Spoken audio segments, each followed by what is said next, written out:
Spoiler alert! Throughout Game of Thrones' 8 seasons, the prophecy of the prince that was promised was a hot topic of discussion, raising concerns about how it would be resolved. George Martin's A Song of Ice and Fire book served as the inspiration for Game of Thrones, yet the TV show's portrayal of prophecy pales in comparison. Many of the program's crucial aspects were notoriously omitted from the HBO adaptation, especially after season 5, when the show caught up to the novels and the TV writers were left to continue the plot without original material. In light of this, rumors about the prince that was promised persisted throughout the TV show, since viewers frequently combined TV information with literary legends to create their own conspiracies. The Game of Thrones finale came and went, leaving many unanswered questions about the prophecy, and book readers are still waiting for the next book. To further compound the possible confusion, the prequel TV series House of the Dragon now delves deeper into it. Welcome to Movie Spy. The prophecy explained by the prince who was promised. There are no clear standards set for the prophecy. The prince that was promised is a hero who emerges to save the world from darkness, according to the important aspects of the prophecy. This likely alludes to the long winter or the arrival of the White Walkers. The prince, who is supposed to have a song known as the Song of Ice and Fire,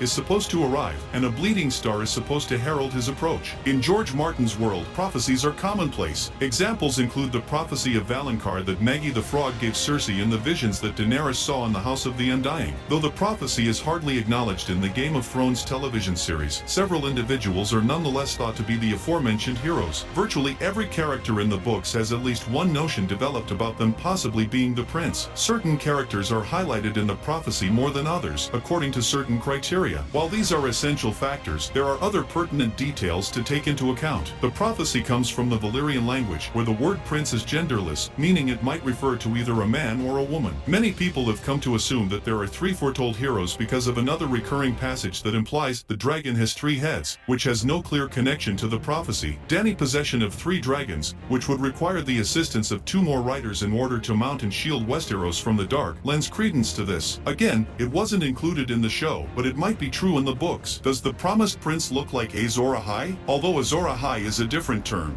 it's frequently used confusingly. The prince that was promised and Azor Ahai are 2 phrases that are frequently used to refer to the same subject. Throughout the book series, Melisandre actively uses them interchangeably, yet Azor Ahai has a significantly different meaning. Melisandre and other devotees of Lawler, the Lord of Light, are the source of the name Azor Ahai. Stories describe Azor Ahai as a renowned warrior with a sword named Lightbringer that burns. Though the 2 titles are sometimes confused, it appears most likely that the prince that was promised is the reincarnation of Azor Ahai. Was the promised prince Jon Snow or Daenerys Targaryen? In the TV series, neither Jon nor Daenerys completely satisfy the requirements. Jon Snow and Daenerys Targaryen are the 2 most obvious candidates for the prince that was promised in Game of Thrones. They are both descended from Aegon Targaryen. Clearly descended from Aegon the Conqueror, Daenerys is the daughter of Mad King Aerys II Targaryen. Jon Snow soon learned that he was Dany's nephew and that Aegon Targaryen, the son of Rhaega Targaryen and his secret wife Lyanna Stark, was his actual identity after growing up in the frigid north as a Stark bastard. As a result, Jon is now half Targaryen but still descended from Aegon the Conqueror. Years of violent combat helped Jon establish himself as one of the 7 Kingdoms' strongest warriors. In addition,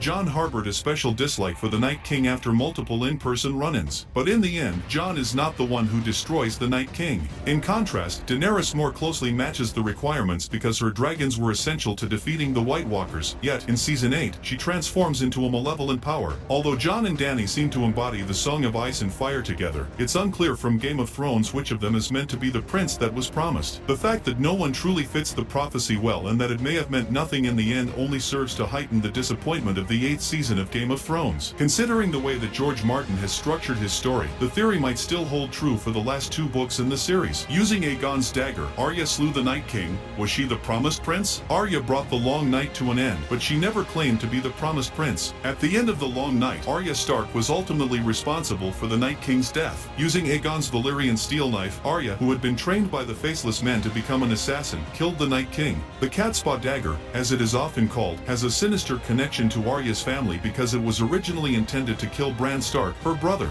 Given that Arya killed the Night King, it's possible that she is the prince that was promised in an unexpected way. Hints point to this being the case, particularly after Melisandre informs Arya of her vision to kill people with blue, green, and brown eyes. Arya was foretold by Aegon Targaryen, but as she is unrelated to him, it appears that she is ineligible. Despite the fact that Arya doesn't actually fit any of the requirements, it appears that the showrunners chose her to murder the Night King mostly to play with viewers' expectations rather than to fulfill a larger plot point. Who else might have been the promised prince? Other potentials are Stannis Baratheon and Rhaegar Targaryen. There are other people in the TV series besides Daenerys, Jon, and Arya who could have been the prince that was promised. Stannis Baratheon fit certain requirements, which is why Melisandre thought he was the hero. Sultan Smoke surrounded his birth, and Lightbringer was the name given to his sword, though Melisandre's intervention made the latter possible. Though Stannis is not a true Targaryen, he is theoretically also descended from Aegon the Conqueror. Although he was killed off early in Game of Thrones, he is still alive in the books. Another contender was Rhaegar Targaryen, who considered himself to be the prince that was promised and was the son of the Mad King. It's difficult for him to be the hero since, once more, he passes away before the events of Game of Thrones occur. However, the scene in A Clash of Kings where Daenerys goes to the House of the Undying raises the possibility that Rhaegar saw the prophecy and may have been able to pass away knowing about it. How Aegon's dream and the House of the Dragon fit the promised prince. Aegon's dream is reincorporated by the House of the Dagon. When King Viserys I Targaryen revealed to his daughter and heir, Princess Rhaenyra, the great secret of the Targaryen kings, that Aegon the Conqueror had dreamed of the long night and the end of the world via a great darkness coming from the north, the premiere of House of the Dragon shockingly retconned the prince that was promised. Not only was Aegon conquering the 7 kingdoms for House Targaryen, but he also did it because he thought that the Targaryens and their dragons were the only ones who could lead the 7 kingdoms against the Night King. The Targaryens felt that their family's control over Westeros was essential for this reason. Rhaenyra feels compelled to occupy the Iron Throne, partly due to her awareness of Aegon's dream. Aegon's dream and the prince that was promised's prophecy were further connected in House of the Dragon Episode 4. Upon revealing Rhaenyra Aegon's knife, Viserys revealed the prophecy etched on its fire-exposed Valyrian steel blade, "From my blood come the prince that was promised, and his will be the song of ice and fire." This solidifies Aegon's idea that Azor Ahai's reincarnation, the prince that was promised,